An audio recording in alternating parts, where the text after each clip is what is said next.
Elle m'avait dit qu'elle a 16 ans. Mais Dieu seul sait si c'est vrai. Alors, dites au tribunal, est-ce que vous avez été chez M. Bessala et il vous a chassé en donnant l'âge de sa fille? Oui, c'est vrai. M. Togo, dites-moi, est-ce que vous savez lire? Bien sûr, quelle question? Une minute.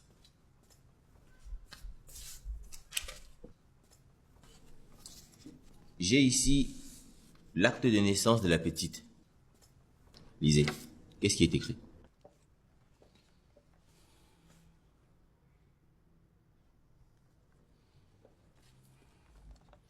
On peut bien voir qu'elle a 16 ans. 16 ans. Monsieur le Président, j'ai ici la copie conforme de l'acte de naissance de la petite Hélène.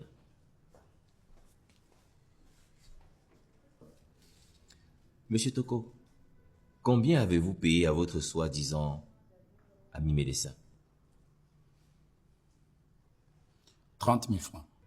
Et ses frais représentaient quoi? Plus de questions, Monsieur le Président. L'audience est suspendue et reprend dans 15 minutes. L'audience est reprise. Monsieur Tchoukédon, vous préférez laquelle des trois options? Je préfère donner mes déclarations ici. Allez-y.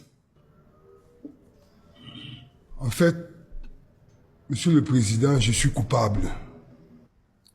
Madame le procureur, vous avez la parole pour les réquisitions. Merci, Monsieur le Président. J'attendais ce moment précis pour me mettre à la place de ces parents qui envoient des enfants à l'école dans le seul but de leur assurer un avenir meilleur.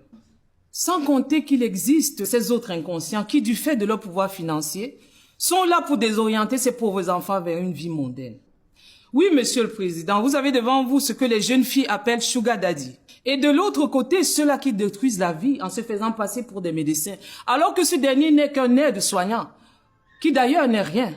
Monsieur le Président, ils sont poursuivis pour le premier outrage à la pudeur et la corruption de la jeunesse, puis de complicité d'avortement et le dernier d'infraction d'avortement. Monsieur Toko est un homme de très mauvaise foi. La preuve, lorsqu'on lui pose la question de savoir s'il était l'auteur de la grossesse, il vous tourne en bourrique, toujours est-il qu'il est conscient au regard des témoignages que c'est lui l'auteur. Il s'agit d'un être foncièrement méchant. Il organise avec son ami aide-soignant pour ôter la vie d'un embryon. Cela aurait pu entraîner la mort de cette jeune fille, Monsieur le Président.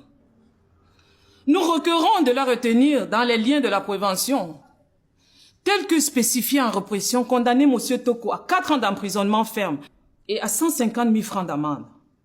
Et le prétendu médecin le condamné à 1 an d'emprisonnement ferme et 200 000 francs d'amende. J'en ai terminé, Monsieur le Président.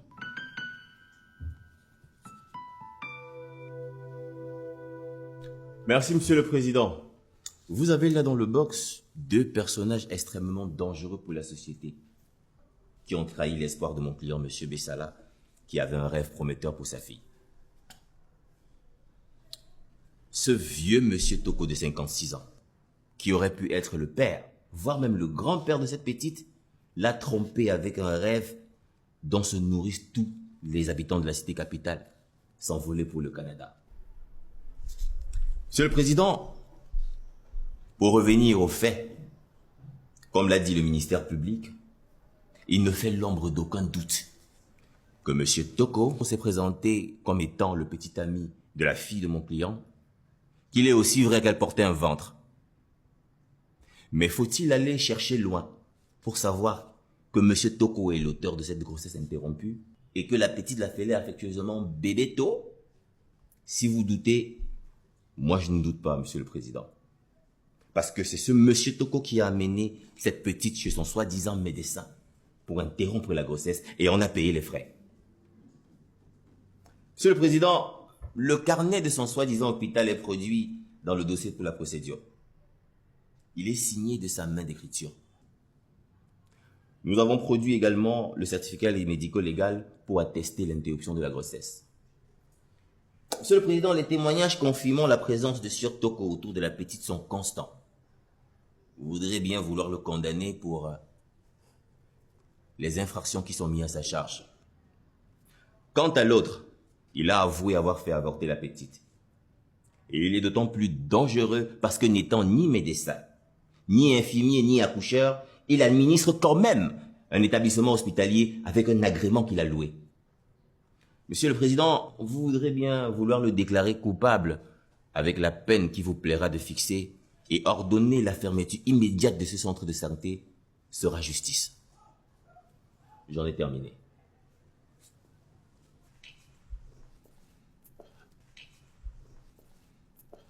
Merci, Monsieur le Président. J'ai longuement préparé une plaidoirie, Monsieur le Président, mais je me demande si elle doit servir devant votre auguste juridiction.